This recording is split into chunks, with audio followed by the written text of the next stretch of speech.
예수 그리스도는 우리 주님이시죠. 그리스도는 헬라어입니다. 히브리어로는 메시아라는 뜻이 있습니다. 그리스도 메시아의 의미는 우리를 죄에서 구원하시다 이런 의미가 있죠. 그럼 죄는 무엇입니까? 성경에서는 죄를 우리 인간들이 하나님 없이 살아가는 것, 하나님을 모르고 사는 것을 죄라고 하죠. 하나님과 분리되어 하나님의 통치를 받지 않고 우리 자기 자신이 주인이 되고 대장이 돼서 자기 중심적으로 사는 것을 죄라고 합니다. 그럼 우리에게 그런 죄가 언제 들어왔나요? 창세기 3장에서 선악과를 따먹은 후 죄가 우리 안에 들어오고 또 하나님과 우리 관계는 분리되고 우리가 사는 이 땅은 저주를 받게 되었죠. 하나님께서는 흙으로 인간을 만드시고 그 인간에게 하나님의 호흡을 우리에게 넣어주셨죠. 하나님은 우리와 함께 우리를 통치하시면서 사는 하나님 나라를 이 땅에서 만들고 싶었는데 인간이 하나님을 배신해서 하나님이 인간과 함께 있지 않고 떠나시게 되고 또 배신하고 죄지은 인간에게 하나님은 땅을 저주하시고 인간 혼자 살아가게 놔두셨죠. 그랬더니 보세요. 죄가 들어온 아담과 이브에게 낳은 자식이 가인과 아벨이지 않습니까? 형 가인이 동생 아벨을 돌로 쳐 죽였잖아요. 죄가 얼마나 잔인한지 단적으로 보여주는 예이죠. 하나님 죄를 우리 안에 만들어서 넣어주신 것은 아니지 않습니까? 세상 사람들은 아무 생각 없이 삽니다. 하나님 없다고 생각하고 또 하나님을 인정도 하지 않고 하나님을 무시하며 삽니다. 그러다 무슨 큰일을 만나거나 큰 사고라도 나면 그때서 자기도 모르게 하나님 이렇게 찾게 되죠. 우리는 그러면 왜 갑자기 하나님 이렇게 찾게 되는 걸까요? 바로 우리 안에 하나님을 아는 공간을 하나님은 넣어주셨습니다. 하나님이 호흡을 우리에게 주시고 또 우리 안에 하나님을 아는 공간을 넣어주셨기 때문에 사람은 누구나 다 하나님을 아는 공간이 그 육체 안에 있습니다. 마음 안에 있습니다. 예레미야 2장 13절 말씀. 이는 내 백성이 두 가지 악을 범하였으니 즉 그들이 생수의 근원인 나를 버렸으며 또 물통을 만든 것인데 물을 저장하지 못할 깨진 물통이라. 아멘. 우리가 생수의 근원인 하나님을 찾고 또 하나님을 알고 하나님 통치를 받고 하나님과 교제하면서 하나님 인도를 받지 않고 살면 하나님을 아는 그 공간을 우리는 깨진 물통으로 가득 채웁니다. 돈이라든가 여자라든가 남자, 또 음란, 욕심, 탐심, 미움, 증오, 술, 담배, 각종 세상의 찌꺼기들로 채우게 되죠. 그 찌꺼기 때문에 결국 병이 걸리고 병 치료하다 죽게 되는 거죠. 그래서 우리는 생수의 근원인 하나님을 반드시 알아야 합니다. 우리 구조가 그렇게 생겼습니다. 인간을 떠난 하나님과 우리의 인간관계를 화해하기 위해서는 죄의 문제가 해결되어야 했죠. 그래서 하나님 자신이 인간의 모습으로 오신 것이 성자 예수님 아닙니까? 동물에게 죄를 안수해서 피를 뿌리고 속죄제, 속건제를 지내도 인간의 악은 끝이 보이지 않았죠. 남자 여자 동성애뿐만 아니라 자기 자식을 불사이로 지나가게 하고 또 배고프다고 자식을 삶아 먹지를 않나. 오직했으며 레이기에 손녀 건들지 마라, 숙모 건들지 마라, 아들과 아버지가 한 여자에게 들어가지 마라. 여러 말씀을 하셨겠어요. 산이나 들, 나무, 돌 뭐 이런 것들을 신이라고 섬기질 않나. 지금보다 더한 죄와 악이 이 땅 위에 넘쳐났었죠. 드디어 죄의 문제를 해결하기 위해서 예수님이 이 땅에 오십니다. 예수님은 30살 때까지는 목수의 자식으로 목수 일을 하시면서 사셨습니다. 아주 평범하게. 그리고 3년이 지난 33살 때까지는 공생애를 시작합니다. 예수님은 하나님의 기적과 표적을 나타내며 병을 고치고 귀신을 쫓아내고 하나님 말씀을 가르치기 시작하시죠. 그리고 공생애 동안 그 하나님 나라에 대한 말씀을 하십니다. 하나님과 함께하는 하나님 나라, 하나님의 통치를 받고 인도를 받는 하나님 백성이 되는 하나님 나라에 대해 계속 말씀하십니다. 만일 내가 하나님의 손길로 마귀들을 쫓아낸다면 그때에는 하나님의 나라가 너희에게 임한 것이 분명하다. 하나님의 나라는 눈에 볼 수 있게 오는 것이 아니고 너희 안에 있다. 누가복음 11장과 17장에서 말씀하고 계시죠. 죄로 인해서 하나님은 우리 인간을 떠나게 되고 그런 인간은 저주받은 이 땅에서 찢어지고 깨어진 세상 속에서 죄와 먹고 마시고 뒹굴며 죄 범벅이 되어 숨만 꼴딱꼴딱 겨우 쉬며 살아가고 있죠. 내가 왜 사는지도 모르고 또 어떻게 살아야 하는지도 모르고 매일 걱정 근심 가득 안고선 돈 버는 일에만 혈안이 되면서 그렇게 영원히 살 것처럼 그렇게 살아가고 있습니다.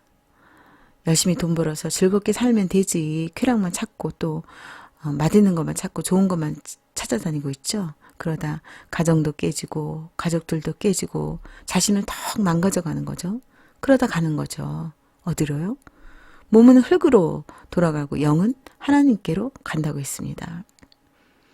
하나님을 배신하고 떠난 이런 우리의 죄를 해결하기 위해 예수님 자신이 십자가에서 제물이 되십니다.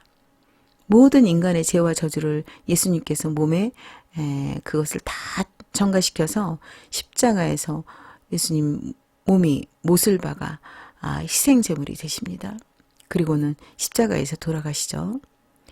십자가에서 예수님이 숨을 거두시기 전에 이제 다 이루었다 이렇게 말씀하셨습니다. 그때 그렇게 말씀하실 때 성전의 휘장이 한가운데로 쫙 찢어지죠. 바로 그것의 의미는 예수 그리스도의 그 흘리신 그 피로 인해서 우리는 이제 하나님 앞으로 나아갈 수 있는 통로가 열리게 되는 것을 나타내는 거죠. 그래서 우리가 항상 모든 일에 예수 그리스도 이름으로 간구하고 기도하는 겁니다. 모든 일에 우리가 예수 그리스도 이름으로 하게 되죠. 베드로전서 2장 24절 말씀. 그가 친히 나무에 달린 자신의 몸으로 우리의 죄들을 담당하셨으니 이는 우리가 죄들에는 죽고 의에는 살게 하려 하심이니라. 아멘. 예수님께서 죽으심으로 내 멋대로 내가 중심되어 내가 주인되어 살았던 그 죄가 죽게 되죠. 죽게 되었고 그리고 이제는 하나님 중심 하나님이 주인 되신 삶으로 사는 의로 살게 된 것입니다. 예수님 덕분에 우리는 하나님 앞에 나아갈 수 있는 길이 열렸고 하나님의 통치를 받으며 살 수 있는 그 길이 열리게 됐죠. 하나님과의 관계가 이젠 회복이 되었습니다. 예수님이 죽은 자 가운데서 3일 만에 부활하십니다. 예수님께서는 부활의 첫 열매가 되셨죠. 고린도전서 15장 19장에서 말씀하셨듯이 만약 우리가 그리스도 안에서 우리가 바라는 것이 이 세상 사는 인생뿐이라면 우리는 모든 사람들 가운데서 가장 비참한 사람이 될 것입니다. 우리의 삶은 이 땅에 사는 인생뿐만이 아니라 또 영생이 있죠. 우리에게는. 만일 죽은 자들이 살아나지 않는다면 우리도 먹고 마시자. 내일이면 죽을 것이다. 그렇게 흥청망청 하면서 살게 되겠죠. 그러나 예수 그리스도께서 죽은 자들 가운데서 살아나셔서 죽은 자들의 첫 열매가 되시지 않았습니까? 아담 때문에 사망이 들어와서 모든 사람이 죽는 것처럼 부활을 가져오신 그리스도를 믿는 모든 사람은 그리스도와 함께 부활해서 다시 살게 되죠.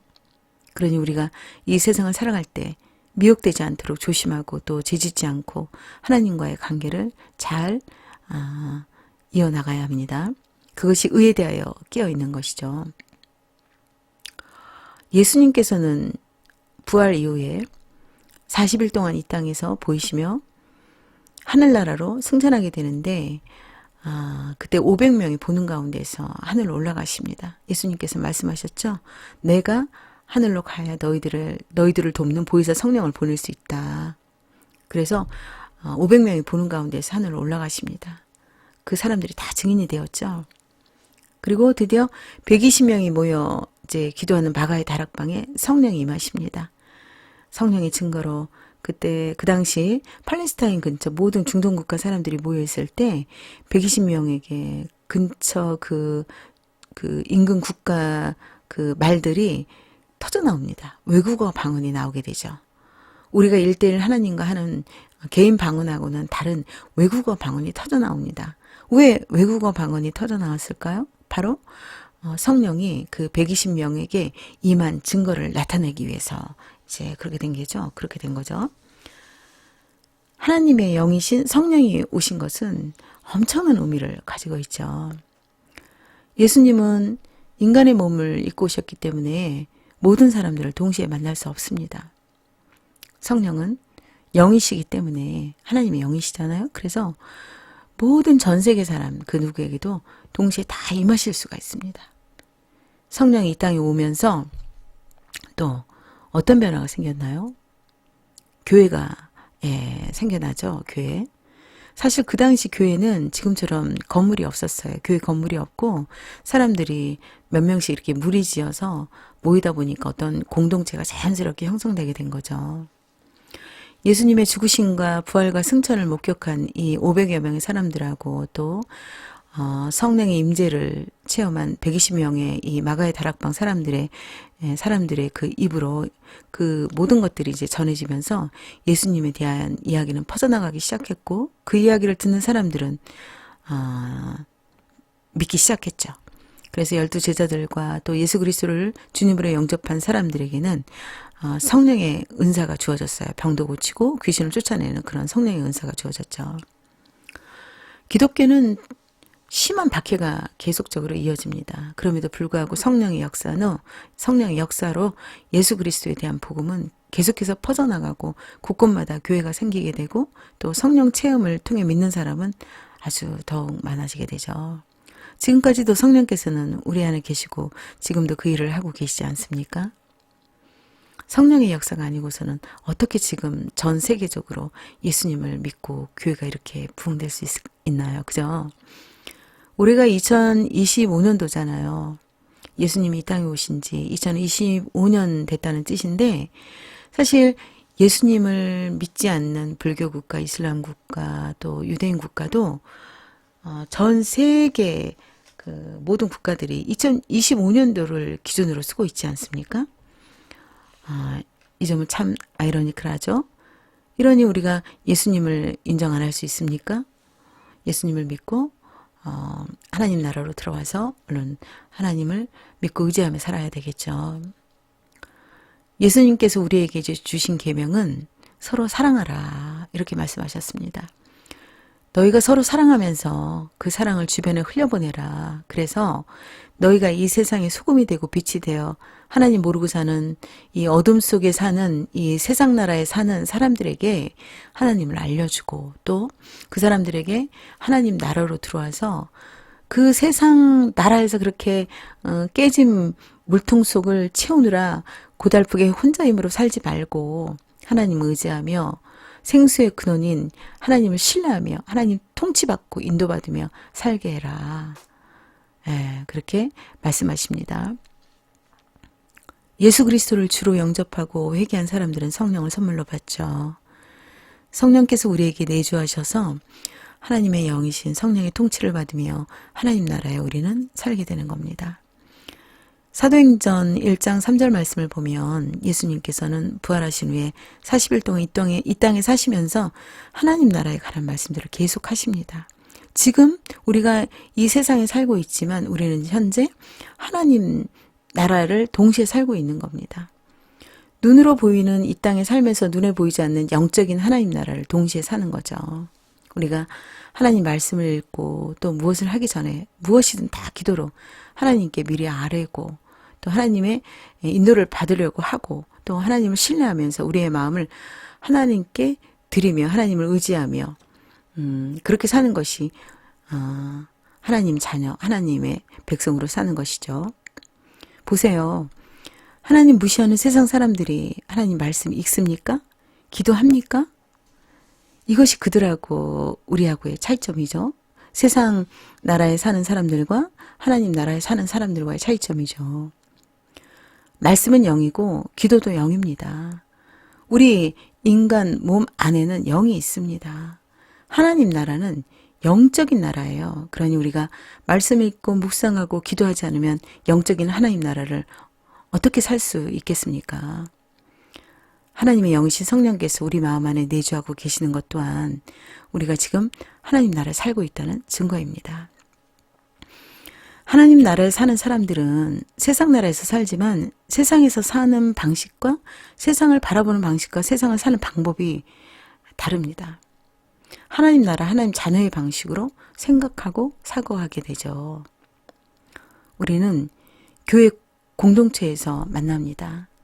교회 공동체는 만난 사람들끼리 그 안에서, 공동체 안에서 서로 간에 그 삐직삐직 나와 있는 그 마음을 훈련받는 마음 훈련소입니다. 그래서 그곳에서 우리의 그 마음을 다듬으면서 우리가 사랑을 서로 주거니 받거니 하면서 서로 간에 사랑 근육을 키워나가고 있죠. 교회는 예수 그리스도의 몸이고 우리는 예수 그리스도의 지체이죠. 하나님께서는 사회적 약자인 고아와 과부와 나그네를 돌보라고 하셨습니다. 세상 나라는 강자가 약자에 의해 군림하지만 하나님 나라는 약자를 돌봅니다. 여러분의 몸이 세상 나라에 살고 있지만 여러분의 영은 하나님 나라에 살고 있습니다. 여러분의 영은 하나님의 말씀을 읽고 예수 그리스도 이름으로 기도하면서 성령님의 통치를 받으며 성령님의 인도를 받으며 성령님과 함께 살고 있습니다. 인정하십니까? 믿으십니까? 이 땅을 향하신 하나님의 구원 사역에 여러분도 함께 동참하시겠습니까? 기도하시겠습니다. 주님, 저희들의 죄를 대속해서 십자가에서 죽으시고 3일 만에 사망 권세를 이기시고 부활하신 하나님을 찬양합니다. 저희에게 오신 성령님 환영하고 감사드립니다. 저희를 하나님 나라로 인도하시고 하나님의 통치를 받으며 인도받으며 살게 하심을 감사드립니다. 다시 오실 주 예수 그리스도를 찬양합니다. 아버지 하나님, 예수님, 성령님 경배드립니다. 감사합니다. 사랑합니다. 이 땅을 향하신 하나님의 구원 사역을 기대하며 함께하겠습니다. 하나님을 신뢰합니다. 예수님의 이름으로 기도합니다. 아멘. 감사합니다. 여러분을 응원합니다.